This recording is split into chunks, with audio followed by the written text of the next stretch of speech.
In this video, we will look at multiplying mixed numbers using an area model. This standard extends students' work with multiplication from earlier grades. In 4th grade, students multiplied a unit fraction by a whole number. In 5th grade, students will multiply two fractions, including mixed numbers, with only the denominators of 2, 3, and 4. Students are expected to create visual fraction models during their work with this standard.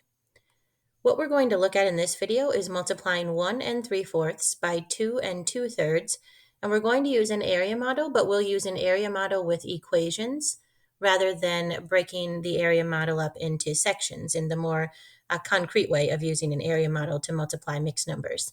Now, of course, this work should come after students have had a significant amount of practice with the more concrete way of using an area model to multiply mixed numbers. So to begin, we'll estimate. I know that 1 3/4 is close to 2 wholes, and 2 2/3 is close to 3 wholes. And so we could say that our estimated answer would be 6. Now to begin, we'll go ahead and draw our rectangle for our area model.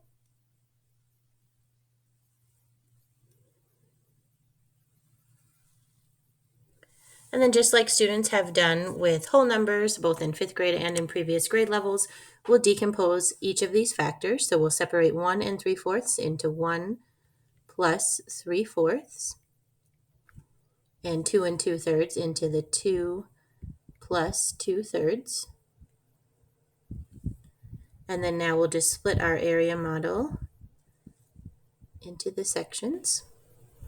And so what's different here is rather than splitting the area model up into sections that represent the wholes and the fractions, we will just record equations right in the area model. So in the first section here, we know that we would multiply 2 times 1, which would be 2.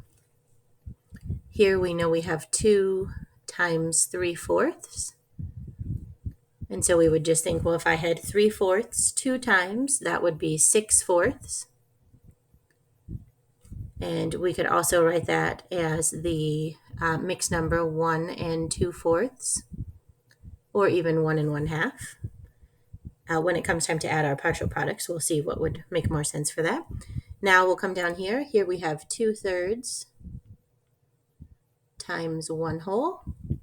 I know that that would be 2/3. And then in this final section here, we have 2/3 times 3/4. And so here we know that means we need to find 2/3 of 3/4.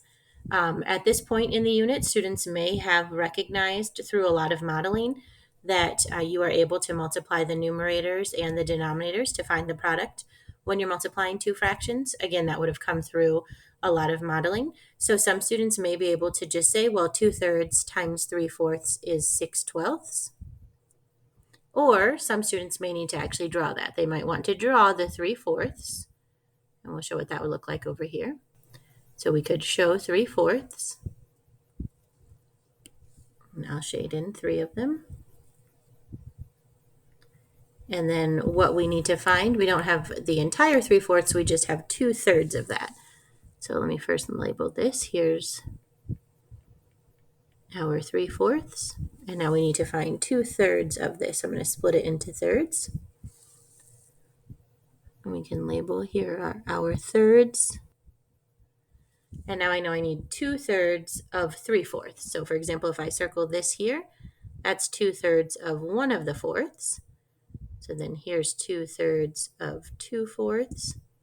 And then circling this here would give us 2/3 of that third fourth. So we've circled 2/3 of 3/4. And now we just need to count how much that is. Well, I have 1, 2, 3, 4, 5, 6 parts circled. And we need to see how many parts there are in the whole. So there are 6, 7, 8, 9, 10, 11, 12. So we can see that 6/12 is correct there. Now that we have all of our partial products, we'll just need to add them to figure out the total product. So we'll have to add 2 plus 2/3 plus 1 2/4 plus 6/12.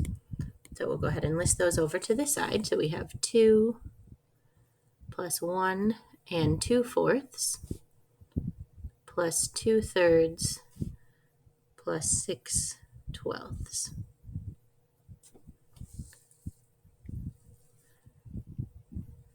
Now, students should realize that from earlier units in fifth grade, that in order to add these fractions, we need to have a common denominator.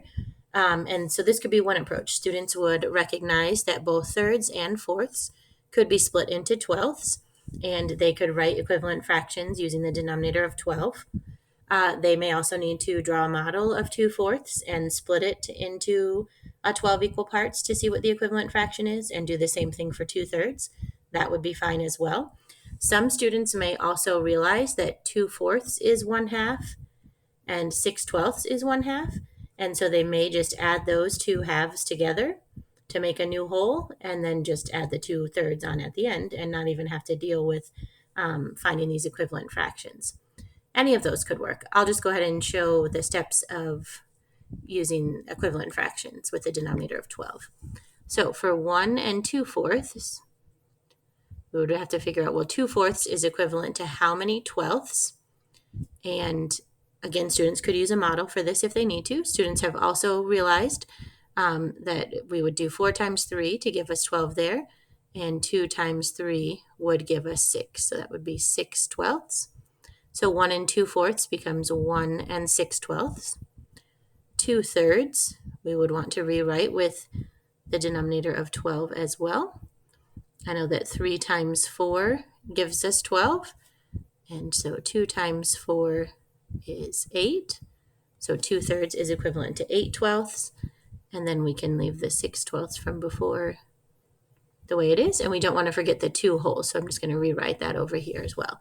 So now what we're looking to add is 2 plus 1 and 6/12 plus 8/12 plus 6/12.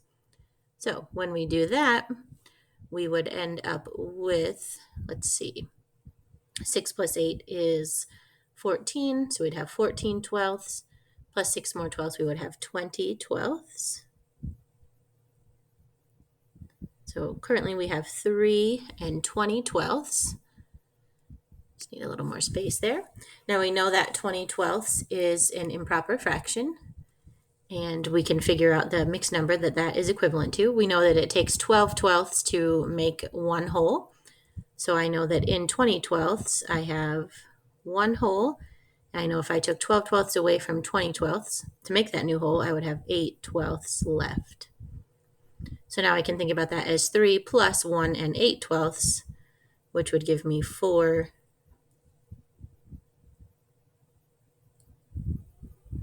and 8/12.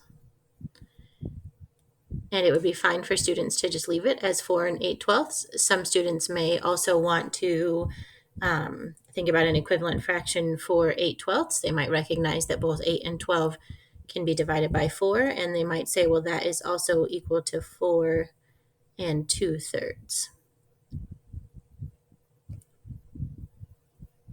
So that means the product of 1 and 3/4 times 2 and 2/3 is 4 and 2/3. And when we compare that to our estimated answer, we had 6 as our estimated answer. This is still reasonable. 4 and 2/3 is close to 5 wholes as well, and not that far off from 6. And when we look at this, when we estimated, we rounded both of our factors up, telling us that our answer, yes, while it would be close to 6, though, it should actually be less than 6, since both of our actual factors were less than 2, the 2 that we rounded to and the 3. And so again, this is how we can use an area model with equations to multiply two mixed numbers.